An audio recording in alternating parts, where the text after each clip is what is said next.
Video like जरूर कर लीजिए और ऐसे वीडियो लगातार फ्री में पाने के लिए चैनल को तुरंत सब्सक्राइब कर लीजिए और बेल आइकन को जरूर टैप कर लीजिए ताकि आगे भी सारे वीडियो आपको मिलते रहे। यूट्यूब में फॉलो करते हैं तो प्लीज ये वाला फ्री टेलीग्राम चैनल जरूर ज्वाइन कर लीजिएगा। सारे नोटिफिकेशन सारे अपडेट यहीं पे आते हैं, ध्यान रखिए। नमस्कार दोस्तों, स्वागत है आप सभी का ऑनलाइन एग्जाम प्रिपरेशन पर which is the part of study for civil services. दोस्तों मोस्ट इंपॉर्टेंट टॉपिक की सीरीज चल रही है हमारी, जिसमें हम बहुत ही इंपॉर्टेंट टॉपिक देख रहे हैं, हर एग्जाम के लिए महत्वपूर्ण रहेंगे और ये हम सब्जेक्ट वाइज लेकर चल रहे हैं।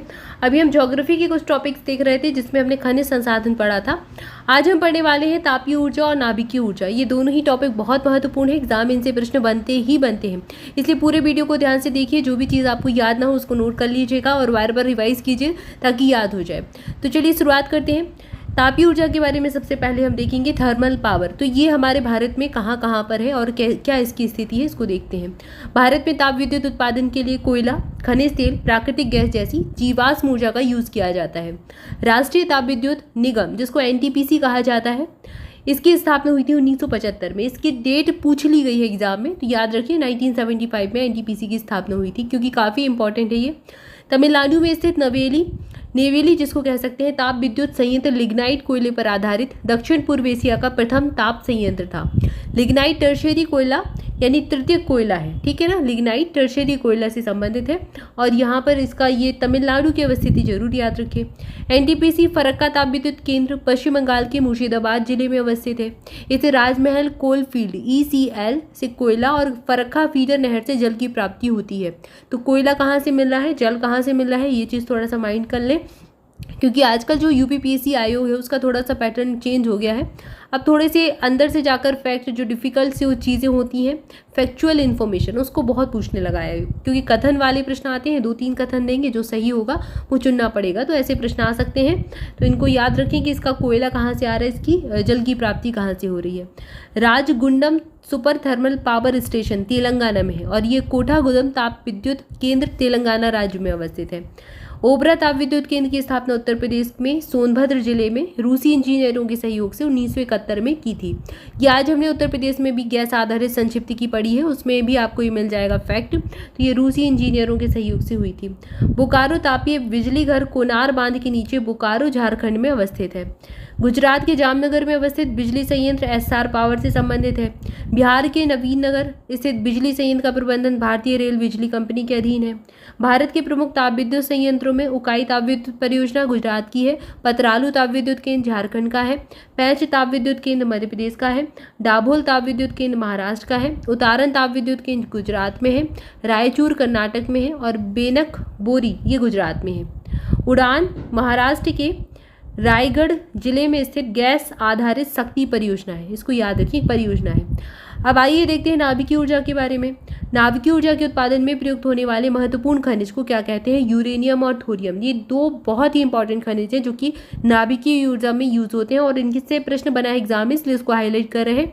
यूरेनियम निक्षेप जो है धारवाड़ सेलों में पाए जाते हैं, इसके बारे में हम पढ़ चुके हैं। हालांकि भौगोलिक रूप से यूरेनियम अयस्क सिंह भूमि तामा पट्टी के साथ अनेक स्थानों पर मिलता है। यह राजस्थान के उदयपुर, अलवर, झुंझुनू जिलों और मध्य प्रदेश के दुर्ग जिले, महाराष्ट्र, अब ये दुर्ग छत्तीसगढ़ में आता है, ठीक है। पहले मध्य प्रदेश का ही भाग था तो आता था, अब छत्तीसगढ़ में आएगा। महाराष्ट्र के भंडारा जिले और हिमाचल प्रदेश के कुल्लू जिले में भी पाया जाता है। थोरियम मुख्यतः केरल के तटीय क्षेत्र की पुलिन बीच की बालू में मोनाजाइट और इल्मेनाइट से प्राप्त होता है। विश्व की सबसे समृद्ध मोनाजाइट निक्षेप केरल के कहाँ पर है, केरल के पालक्काड़ और कोलाम जिले में पड़ती है। आंध्र प्रदेश के विशाखापट्टनम और उड़ीसा के महानदी के नदी के जो डेल्टा है उसमें पाई जाती है। तो ये मोनाजाइट वगैरह के बारे में हो गया। मोनाजाइट से प्रश्न बन सकता है। परमाणु ऊर्जा आयोग की स्थापना कब हुई, ये प्रश्न सीधा पूछा गया, 1948 में हुई थी और 1954 में ट्राम्बे परमाणु ऊर्जा संस्थान की स्थापना बाद में हुई। इसे बाद में 1967 में भाभा परमाणु अनुसंधान केंद्र के रूप में पुनः नामित किया गया। अब यहाँ से प्रश्न बन सकता है कि ये कहाँ पर है, तो याद रखें ट्राम्बे मुंबई में 1967 में स्थापित हुआ था। महत्वपूर्ण नाभिकीय ऊर्जा परियोजनाएं कौन कौन सी, तारापुर, बहुत बार प्रश्न आया है, महाराष्ट्र की, याद रखें। कोटा के पास रावत भाटा, ये भी प्रश्न पूछा जा चुका है। राजस्थान PCS वगैरह में, राजस्थान में है। कलपक्कम, इसको यहाँ से याद कर ले। तमिलनाडु, बहुत बार प्रश्न आ चुका है। नरोरा यूपी की एकमात्र परमाणु संयंत्र है। कैगा कर्नाटक, बहुत बार प्रश्न आया है। और काकरापारा गुजरात। ठीक है, इन सबको याद करना है, बहुत इंपॉर्टेंट है। कितना भी स्टार लगा लें, बस याद कर लो, अच्छे से याद कर लो, एग्जाम में पूछी जाती है। भारत में प्रथम न्यूक्लियर ऊर्जा स्टेशन तारापुर महाराष्ट्र में स्थापित किया गया। तारापुर विद्युत गृह के जो वर्ष 1969 में प्रारंभ होने से भारत विश्व में नाभिकीय ऊर्जा मानचित्र में आ गया था। तो ये पहला था भारत का तारापुर का। तारापुर में अमेरिकी तकनीक से परिष्कृत यूरेनियम ईंधन के रूप में तथा साधारण जल द्वारा ठंडी किए जाने की विधि पर आधारित बॉइलिंग वाटर रिएक्टर की स्थापना की गई थी। नाभिकीय ईंधन के रूप में प्रयोग किया जाने वाला महत्वपूर्ण परमाणु खनिज यूरेनियम है। थोरियम दूसरा महत्वपूर्ण है। तो सबसे ज़्यादा इंपॉर्टेंट कौन सा है? यूरेनियम है, अगर एक बस पूछा जाए, बाकी दोनों पर आधारित ही होता है। मीठी बिरदी परमाणु ऊर्जा संयंत्र अमेरिका के सहयोग से स्थापित हुआ था और यह न्यूक्लियर पावर प्लांट गुजरात के भावनगर में है। भारत के जैतपुर परमाणु विद्युत गृह रत्नागिरी महाराष्ट्र में फ्रांस के अरेवा कंपनी के सहयोग से प्रस्तावित है। भारत में परमाणु ऊर्जा के लिए भारी जल संयंत्र थाल जल संयंत्र महाराष्ट्र में है। मानगुरु जल संयंत्र तेलंगाना में है। इसी प्रकार के अन्य भारी जल संयंत्र हजीरा गुजरात, बड़ौदा गुजरात, कोटा राजस्थान, तालचेर उड़ीसा, ये प्रश्न आया है। तूतीकोरिन तमिलनाडु, प्रश्न आ चुका है। रावतभाड़ा परमाणु विद्युत गृह का निर्माण 1973 में कनाडा के सहयोग से कोटा राजस्थान में हुआ था, ये चीज़ याद रखिए। काकरापारा नाभिकीय संयंत्र सूरत गुजरात में स्थित है। और जो 1988 में भारत तथा तत्कालीन सोवियत संघ के मध्य तमिलनाडु के कुंडनकुलम में परमाणु ऊर्जा संयंत्र स्थापित करने के लिए एक समझौता हुआ था। ये याद रखिए, रूस के सहयोग से हुआ था ये। ठीक है, तब का सोवियत संघ था, वर्तमान का ये रूस हो जाएगा।